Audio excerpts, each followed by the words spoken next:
தமிழக காவல்துறையினரால் கைது செய்யப்பட்டிருக்கக்கூடிய என்னுடைய கணவரை உயிரோட மீட்டு தாங்க அப்படின்னு ரெட்பிக்ஸ் ஊடக உரிமையாளர் ஃபெலிக்ஸினுடைய மனைவி புகார் அளிச்சிருக்கிறாங்க.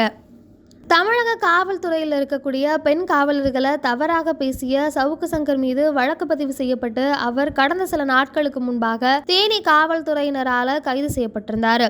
அதற்கு பிறகு நீதிமன்றத்தில் ஆஜர்படுத்தப்பட்டு தற்போது கோவை மத்திய சிறையில் அடைக்கப்பட்டிருக்கிறார். இது தொடர்பான வழக்கு நீதிமன்றத்தில் விசாரணைக்கு வந்தபோது சவுக்கு சங்கர் பேசிய பேட்டியை ஒளிபரப்பு செய்த ஃபெலிக்ஸ் ஜெரால்ட் மீதும் நடவடிக்கை எடுக்கணும் அப்படின்னு நீதிபதி கருத்து தெரிவித்திருந்ததை அடுத்து 10ஆம் தேதி இரவு டெல்லியில் திருச்சி தனிப்படை காவல்துறையினர் அவரை கைது செய்திருந்தனர். ஆனால் தற்போது வரை அவர் எங்கு இருக்கிறார் என்ற தகவல் அவரது குடும்பத்திற்கு தெரிவிக்கப்படவில்லைன்னு சொல்லப்படுது. இந்த நிலையில தான் நேற்று அவருடைய மனைவி ஜான் ஆஸ்டின் திருச்சி மாவட்ட காவல்துறை கண்காணிப்பாளர் அலுவலகத்தில் மனு அளிக்க வந்திருந்தார்.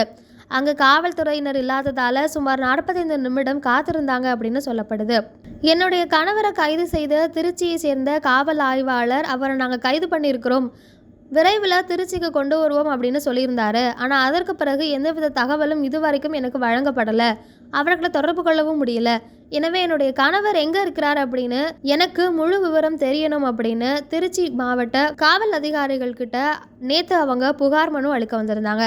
என்னுடைய கணவர் குறித்து இப்போ வரைக்கும் எந்த விதமான தகவலும் வரலை அப்படின்னு நேற்று இரவு திருச்சி மாவட்ட காவல்துறை கண்காணிப்பாளர் அலுவலகத்தில் அவருடைய மனைவி புகார் கொடுக்க வந்திருந்தாங்க.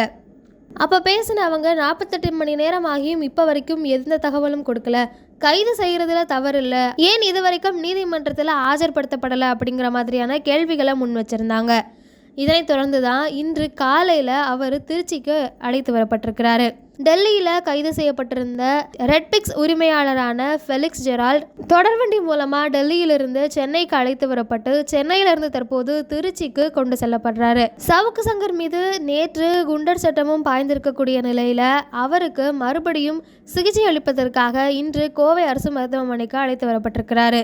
இந்த நிலையில் சவுக்கு சங்கர் வழக்கில் தொடர்புடைய ரெட்பிக்ஸ் உரிமையாளரான ஃபெலிக்ஸின் மீதும் அடுத்ததாக 5 பிரிவுகளின் கீழே வழக்கு பதிவு செய்யப்படுமா அல்லது குண்டர் சட்டம் பாயுமா அப்படிங்கிற மாதிரியான கேள்விகளும் தொடர்ந்து எழுந்துட்டு இருக்கு.